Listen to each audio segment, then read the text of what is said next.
विद्यार्थियों, Maharaja Surajmal PG college online class में आप सबका स्वागत है। आज हम पढ़ेंगे बीए तृतीय वर्ष के प्रथम पेपर आधुनिक काव्य के प्रमुख कवियों में से एक कवि सुमित्रानंदन पंत जी के बारे में उनकी कविता है प्रथम रश्मि। उसके बारे में अपन व्याख्या करेंगे।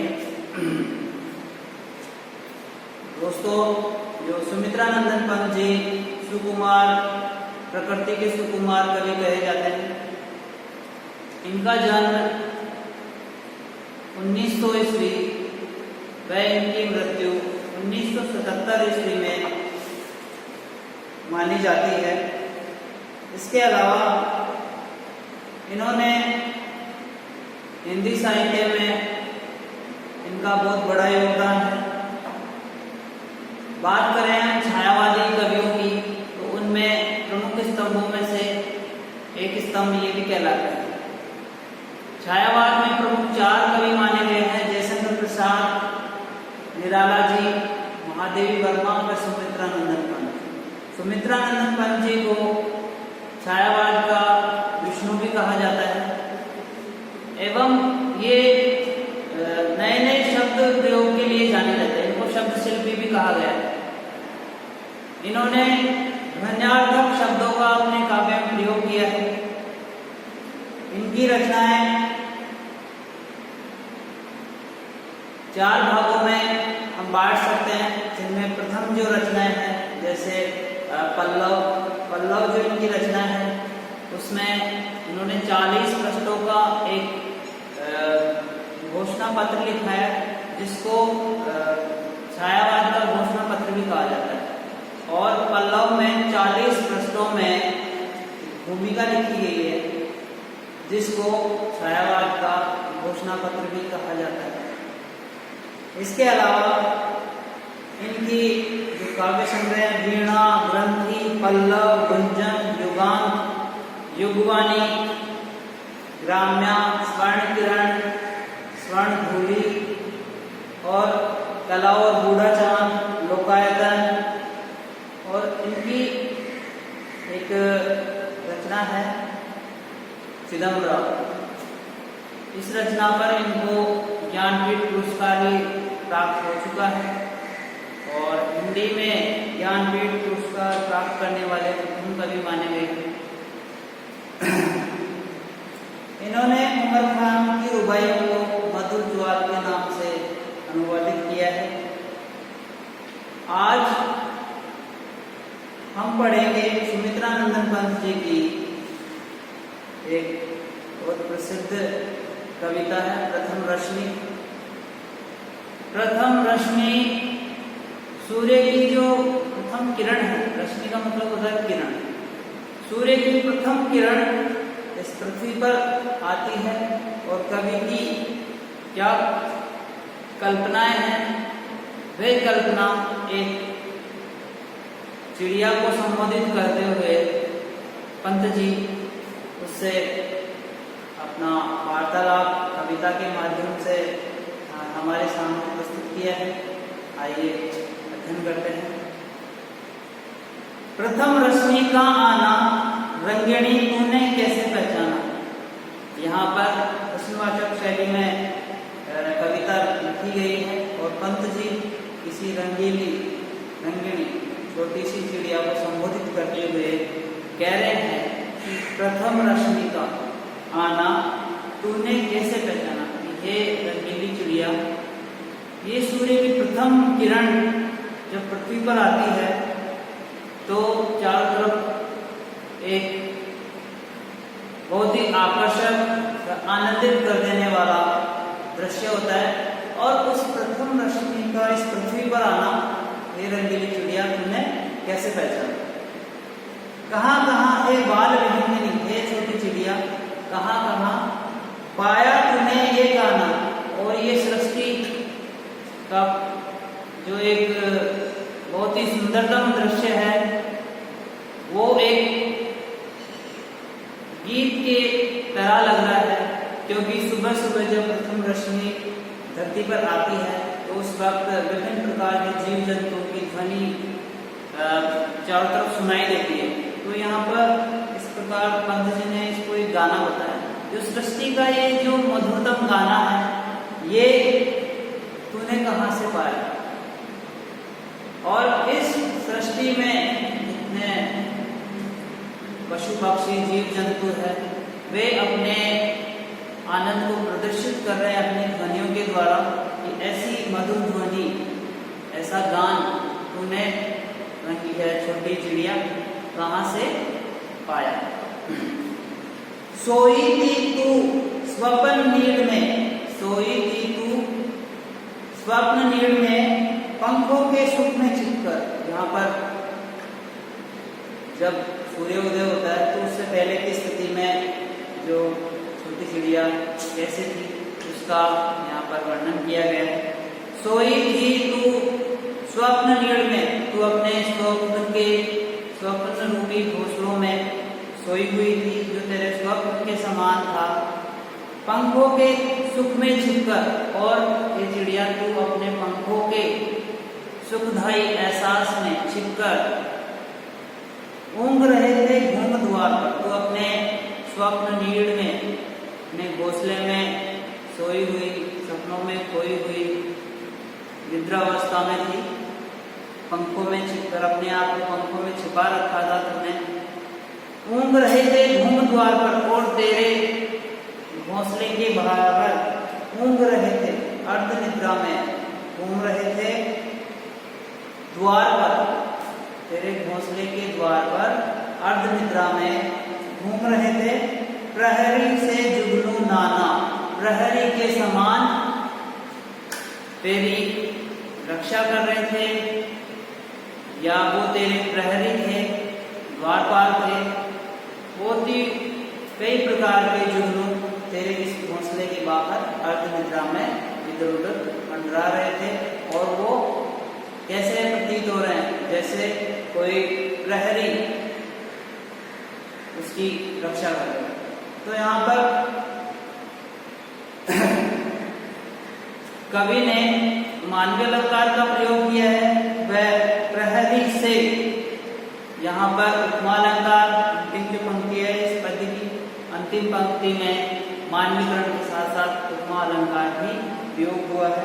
कि चिड़िया से वार्तालाप करते हुए पंत जी कहते हैं, सोई थी तू स्वप्न नीड़ में, तू अपने नीड़ अर्थात घोंसले में स्वप्न में खोई हुई थी, पंखों के सुख में छिपकर वो, और अपने पंखों में अपने आप को छिपाकर वो सोई हुई थी। घूम रहे थे घूम द्वार पर, और अर्ध निद्रा में घूम रहे थे तेरे इस घोंसले के द्वार पर बहुत सारे कई प्रकार के जुगनू घूम रहे थे। वो ऐसे प्रतीत हो रहे थे जैसे तेरे प्रहरी हो या द्वारपाल। यहाँ पर प्रकृति का मानवीकरण किया गया है, और इसके अलावा उपमा अलंकार का प्रयोग भी हुआ है। यहाँ पर पक्षियों की स्वाभाविक स्थिति का चित्रण किया है। आपने देखा होगा कि पेड़ों पर जो पक्षी बैठे रहते हैं, चिड़िया बैठे रहते हैं, वो अपने मुंह को पंखों में छिपाकर रख लेते हैं। तो उन्होंने प्रकृति में रहने वाले जीव जंतु व उस चिड़िया का स्वाभाविक वर्णन किया है। शशि किरणों से उतर उतर कर भूपर काम रूप नभचर, चूर्म नवल कलियों का मृदुमुख सिखा रहे थे मुस्काना। शशि किरणों से उतर उतर कर, और यहाँ पर सूर्योदय से उषा काल से पहले के समय का वर्णन किया है कि शशि किरणों से उतर उतर कर, शशि अर्थात चंद्रमा, चंद्रमा की किरणों से उतर उतर कर भूपर पृथ्वी पर काम रूप नभचर, जो अनेक प्रकार के रूप धारण करने वाले काम रूप कई प्रकार के जीव जंतु, नभचर जो नभ में विचरण करने वाले हैं, वो अनेक प्रकार के रूप धारण कर रहे थे। चूर्म नवल कलियों का मृदुमन, और जो भंवरे थे वो चूर्म नवल नई कलियों का चुम कर सिखा रहे थे मुस्कान। यहाँ पर प्रकृति का मानवीकरण किया गया है। और यहाँ पर प्रकृति के मानवीकरण के साथ साथ प्रकृति का स्वाभाविक चित्रण भी किया गया है, सजीव चित्रण किया है कि शशि किरणों से उतर कर उषा काल से पहले चंद्रमा की किरणों से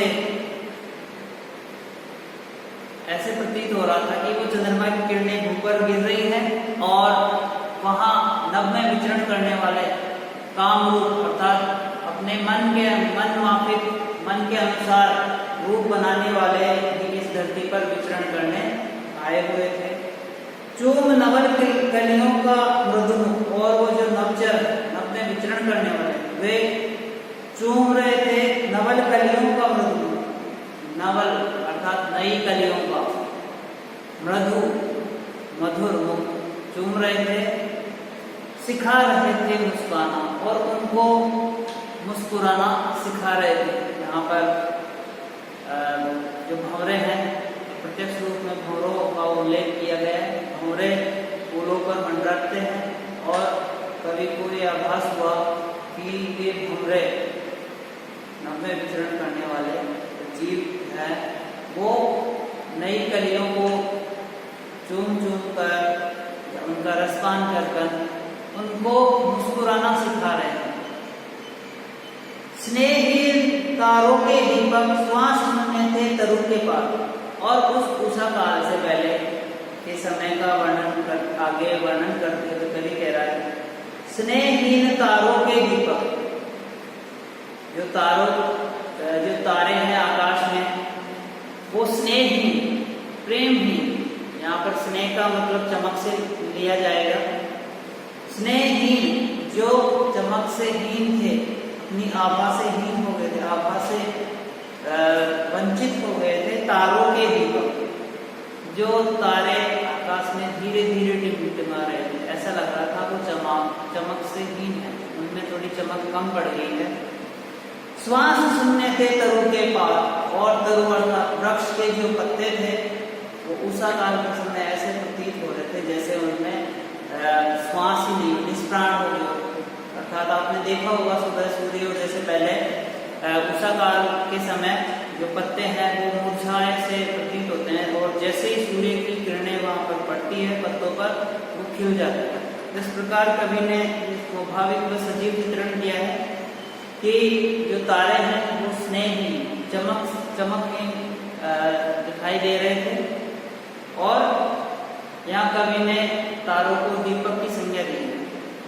आकाश में टिमटिमाते हुए तारे चमकहीन दीपक के समान दिखाई दे रहे थे, अर्थात तारों में चमक कम पड़ गई थी। श्वास सुनने थे तरु के पार, और पेड़ों के जो पत्ते हैं वो श्वासहीन हो गए, निष्प्राण से प्रतीत हो रहे हैं, मुरझा गए हैं। तम ने था मंडप ताना, और तम अर्थात अंधकार ने ही चारों तरफ एक मंडप सा तान रखा, अर्थात चारों तरफ अंधकार ही अंधकार फैला हुआ। कूक उठी सहसा तरुवासनी, और उसी समय जब चारों तरफ अंधकार छाया हुआ था, अंधकार ने अपना मंडप तैयार कर रखा था,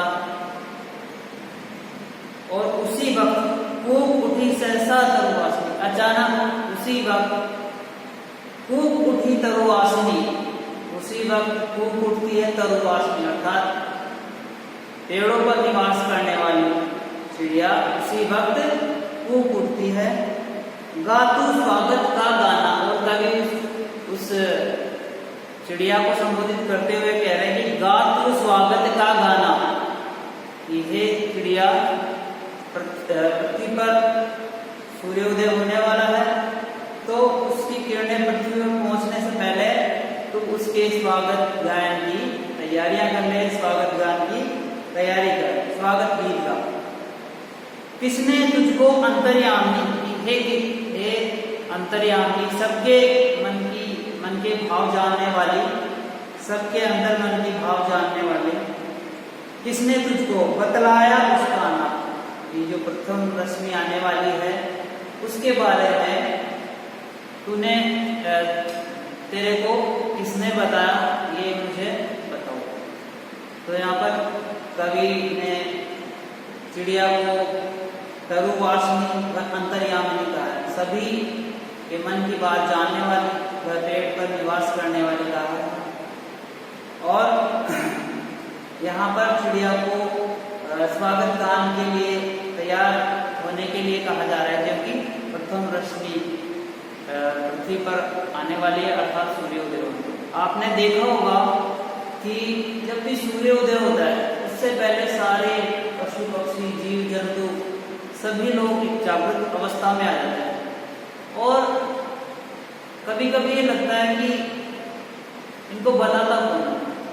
कवि का ये संशय थोड़ा सा सही लग रहा है कि ये सारे जीव जंतु प्रकृति में अपने आप अपना जीवन यापन कर रहे हैं, प्रकृति के अनुसार विचरण कर रहे हैं, प्रकृति के साथ तालमेल में रखे हैं। लेकिन मनुष्य इतना समझदार व बुद्धिमान होते हुए भी स्वयं को इस प्रकृति का अंग न मानकर इससे अलग कट चुका है, अपने आप को इस पृथ्वी इस सृष्टि से अलग समझने लग गया है, जो इसकी एक बहुत बड़ी भूल है। इसलिए इस प्रकार से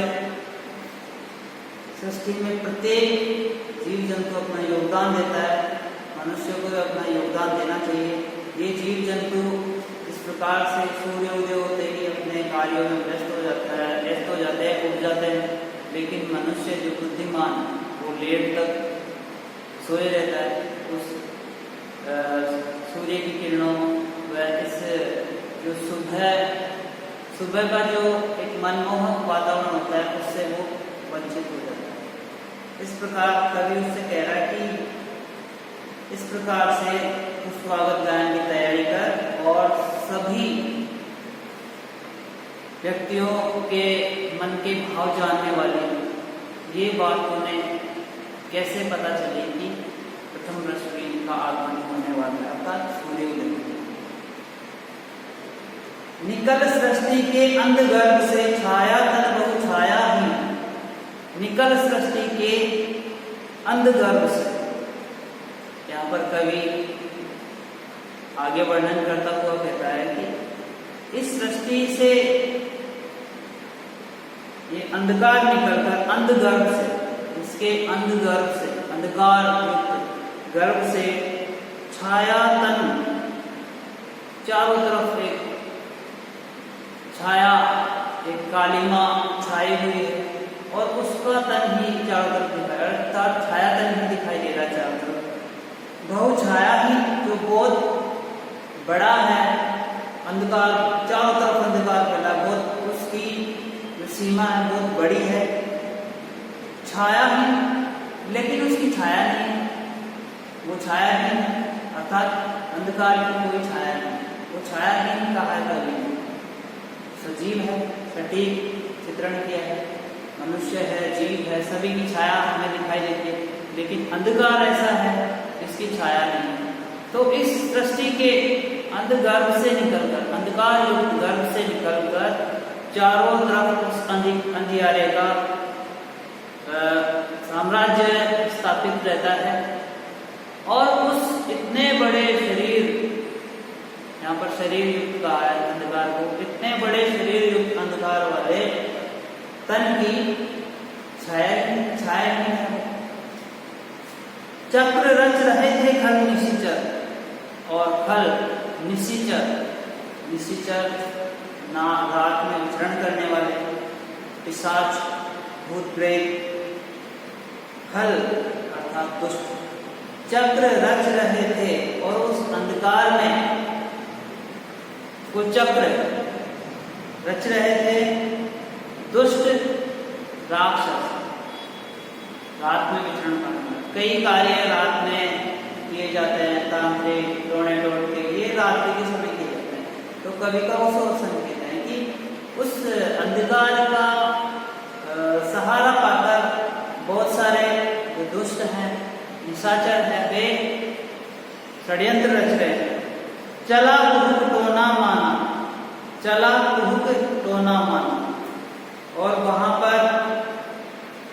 चला कुहुक तो न माना, वहां पर किसी कोयल की आवाज सुनाई दी। चला कुहुक, कुहुक यहाँ पर अन्य अर्थ लेंगे। चला कुहुक, वहां पर अंधकार फैला हुआ था चारों तरफ और वहां पर षड्यंत्र रच रहे थे खल और निशाचर, रात में विचरण करने वाले। यहाँ पर रात में विचरण करने वाले जीव जंतुओं की ओर संकेत है और उन रात में विचरण करने वाले जो जीव हैं जैसे उल्लू है और भी जैसे चकवा है, ये रात को विचरण करते हैं और उनकी जो ध्वनि है चला उनकी ध्वनियां हैं टोना माना, उनकी ध्वनियां सुनते ऐसे प्रतीत होता है जैसे कोई किसी ने जादू टोना कर दिया। छुपा रही थी मुख शशि बाला, और आगे कवि वर्णन करते हुए कहते हैं कि उस अंधकार वातावरण में छिपा रही थी मुख शशि बाला, जो चंद्रमा रूपी जो बाला है वो अपना मुख उस अंधकार रूपी घूंघट में छिपा रही। निशी के श्रम से हो श्रीहीन, और रात के श्रम से, निशी के श्रम से, रात के परिश्रम से उस रजनी बाला का श्रम से हो, बहुत कठिन परिश्रम करने से, श्रीहीन उस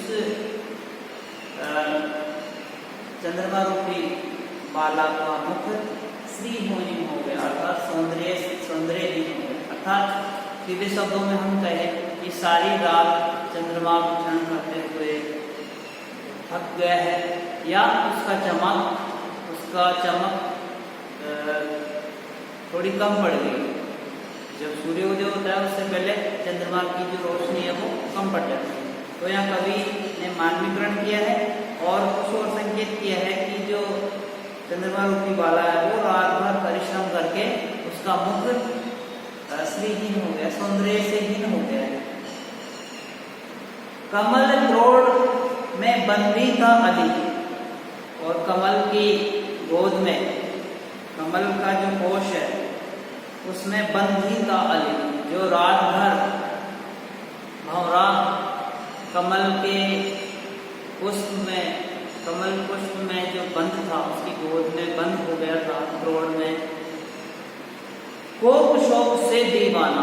और जो चकवा पक्षी है वो रात भर अपनी प्रेसी चकवी के दर्शन के लिए दीवानों की भांति, एक पागल प्रेमी की भांति प्रतीक्षा कर रहा था सुबह की। इस प्रकार कवि ने जो वर्णन किया है कि जो चंद्रमा की जो बाला है वो श्रीहीन हो गई परिश्रम करने की वजह से रात भर, और जो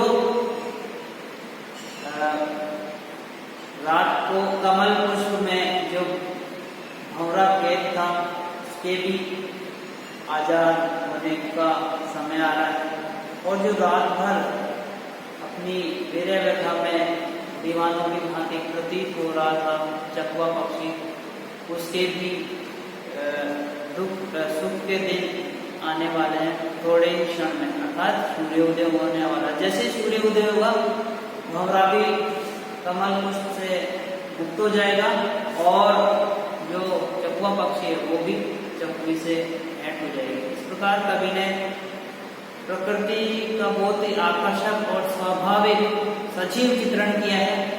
वह इसमें मनुष्य को प्रकृति से सीख लें, प्रकृति के जो कार्य निरंतर होते रहते हैं वैसे ही मनुष्य को भी अपने कार्य पीछे नहीं छोड़ने चाहिए, निरंतरता आनी चाहिए। जो व्यक्ति अपने कार्य में निरंतरता लाता है वो एक दिन जरूर सफल होता है। आज के लिए इतना ही, धन्यवाद।